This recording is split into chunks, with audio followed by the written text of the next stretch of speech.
Hi everyone, thought I'd do another update. Week 31 and a few days on my tank. I've had some nightmares, some right ups and downs.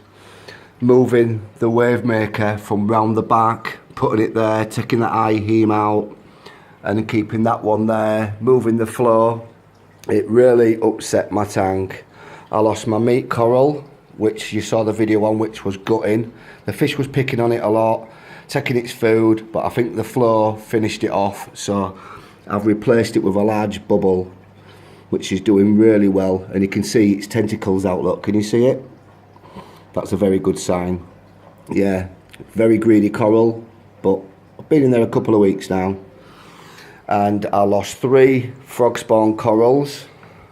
You can see one dead there, but I've put a Duncan on top, which as the Duncan has lost 3 heads because it was over here and the fish was knocking the hell out of it, you know, because it's a bit of like a road. The fish are in and out all the time there. So I moved it there a couple of days ago, and the other 4 have come out. Well, they're coming out nice, but yeah, 3 frog spawns I lost, and I just don't know why. They had them down here everywhere, but I lost all 3 of them, which was a lot of money, £180. And my meat coral cost a bit as well, but the main thing I lost was Scarlet, my lipstick tang. Absolutely gutted. I saw her one day, she didn't seem her happy self. I got up the next morning and she was dead behind that tree coral there. Broke my heart. She was my pride and joy. And little Neil that sits up on that rock, he jumped out my tank and died in the same week. So it weren't that good. I lost my little red acorn because the fish kept knocking it flying, so I lost that as well. Let me see, anything good? Apart from, well, I replaced my meat coral with that, and that is doing lovely. I've got a little baby elegance coral a few days ago, show you from the side. It was only £30 instead of £90 for a big one, because I've never been able to keep them, but I thought I'd have another go, and it seems to be doing really well. And I got a little, well, they said it was an acorn in the shop. There, look. You know what I mean? But I've got a feeling it's not. I've got a feeling it's a Favia brain coral, but it seems to be doing okay. As you can see, the Xenia is still doing all right. I have bought some more frog torches. I mean, the middle one's just been slapped by a fish, so it's gone in a bit. But as you can see, they're doing really well. I nearly lost my white one, but I lost 2 heads, and then when I moved them there, sorted the flow out. It must have took me 2 weeks messing about. I mean, I think that could have upset Scarlet. Yeah, I bought a bit of pulsing coral, which I said I wasn't going to do, but it was only 15 quid, and I tell you what, it never pulsed in the shop, but now it's been in there for about 5 days, it's pulsing its head off. I moved that tree down from near the anemones because it weren't happy, so I moved it there, and it seems to be doing really well now. As you know, my carpet, well, the carpet's the carpet, innit? Even that was stressed out with all the time I took sorting the wave makers out. And then I got that Starlophilia, which I got told was a Lobo. Well, it's not. And like I said, I got a bit of a Duncan, but it's not. Well, it was out a lot more than that, but I have just done a water change, to be fair, which I keep saying I'm going to do a video on, but I need someone to film it for me. I can't do it. There's my small bubble. But I can't do the water change and film it on my own. There's both my anemones. The fish did lay eggs again, but I like them 2 together. So I've had a few new additions, and now I've got that one powerhead. Honestly, people don't realise the flow is so important. It can piss a coral off in seconds. I've got that pointing to the front now.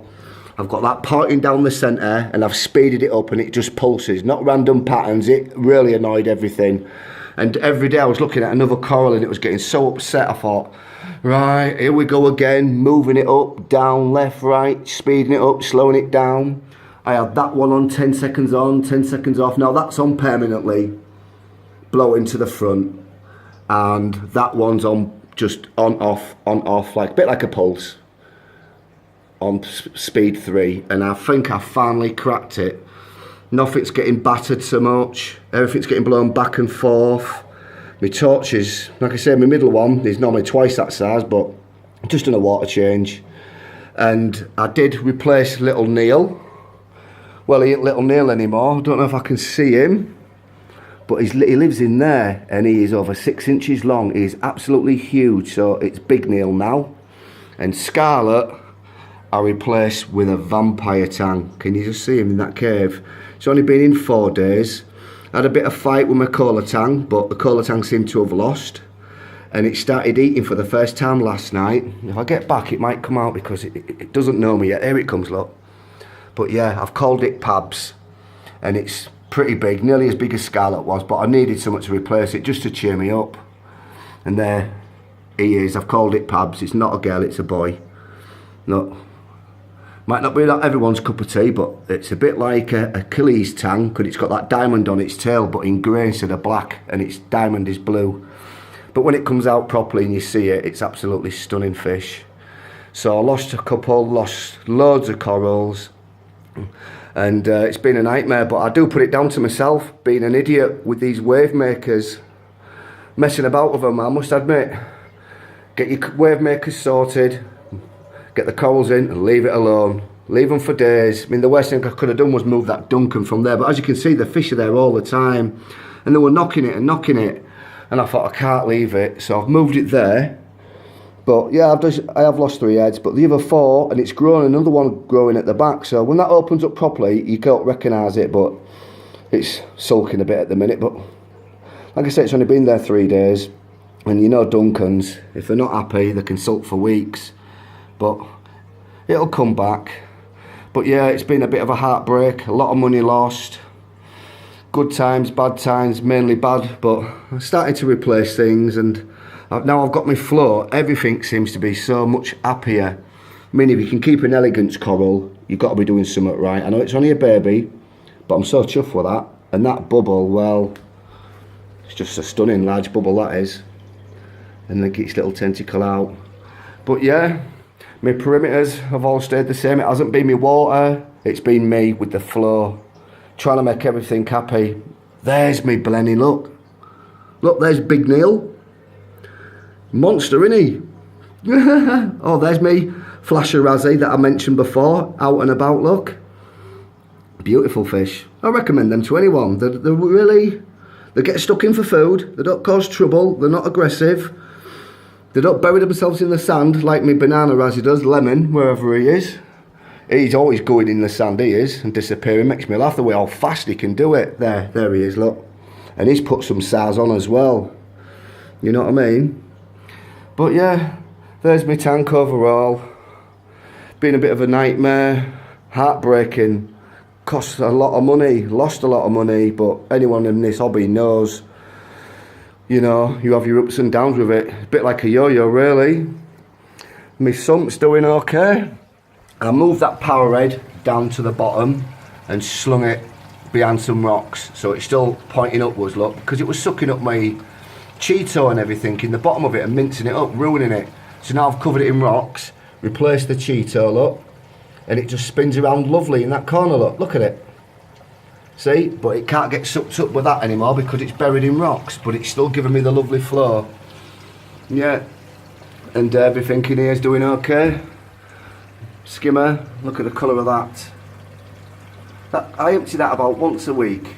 It's not the biggest, it's only for 500 litres, so you're thinking, well, your tank's a bit bigger than that, but with the rock and everything, it balances out. But I'm a believer in if you over skim, you're taking so many nutrients out the water for the corals when it's the corals that need them. If it's fish only, fair enough. But if your nitrate's that sky high, which mine are, I don't see the point in upgrading that. And me little reactor's doing it, look at it, it's going a bit red, needs cleaning again. But yeah, everything's fine.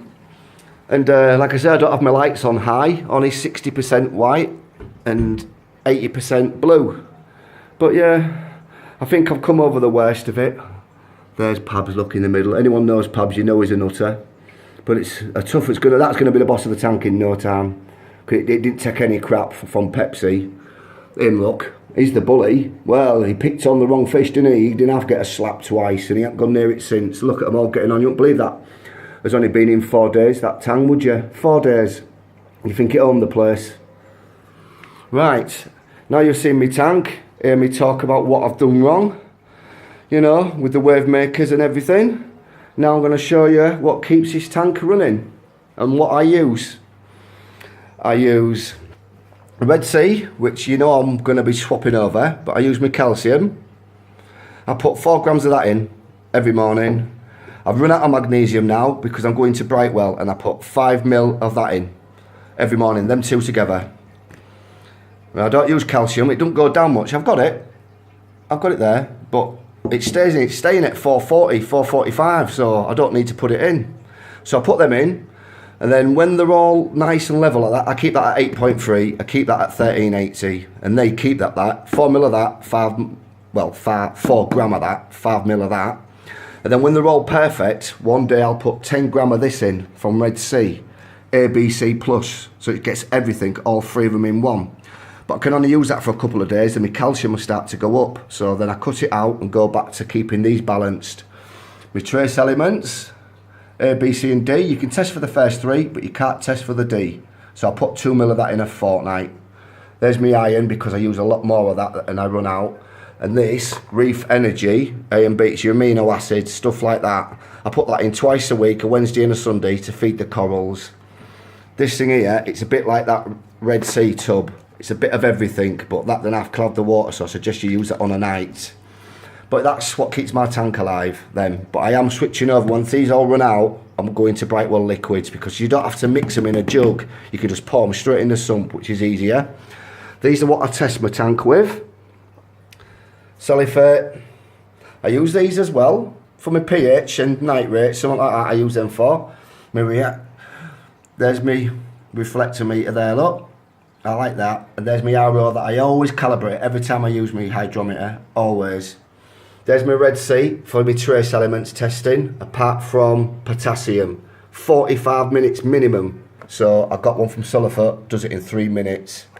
And I test for my iron, test for my, like your potassium, your iodine in there. I test with that Red Sea. That's for your trace elements, that one. It's called Red Sea Colour, it is. And so that's the stuff I use to test. These books here are a must, you ask me. It's like having a guide to fish. Any fish you want basically is in here. It gives you a mark 1 to 5. If it's 1, walk away. If it's a 5, so easy. 4, 3. I always try and stay away from 2s and 1s. And that's the same for invertebrates. Pocket guide to your fish, look. It tells you how big they grow, what they eat, where they come from, what size tank they need, the lot. And this is some of the food I feed them. Mistress RS, that is frozen, 10 quid, 1 sheet, but I tell you what, you have to rinse it a few times, but absolutely massive mistress for the big fish, they love it. Then you have your pellets, my anemone pellets. I'm rushing because I'm going to run out of time. LPS, my flakes, protein, this seaweed here, sea veg with garlic. 6 quid that is. I peg half a sheet of that up, or a third of a sheet every day on a night time for the tangs. They also have this, that's seaweed flakes as well, where the other one is more of your protein. And this stuff, it's like a big block of it. You break it off, stick it to the tank, it feeds the fish, and it also goes into a powder and cloudiness and feeds the corals as well. But I only use that maybe once a week because it's potent, you know. So that's everything here. And the main thing I would recommend everyone to get is a diary. Whatever you do to that tank, whatever you buy, write it down. Like that, look.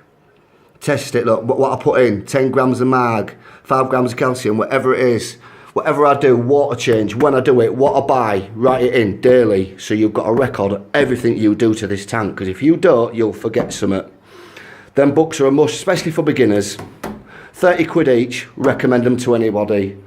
And that's basically the stuff I use, not all of it, but the main stuff I use to look after the mistress. And just one quick look at her, because I'm running out. I've got 30 seconds left. But yeah, it's 31 days, it's been a heartbreak, but I've come back. I'm gonna leave it now, I think, till after Christmas, let things settle, let things grow. And then start again after Christmas and bang some more stuff in. You know, get some more corals. I'm done with fish now. I've had enough. I've got enough.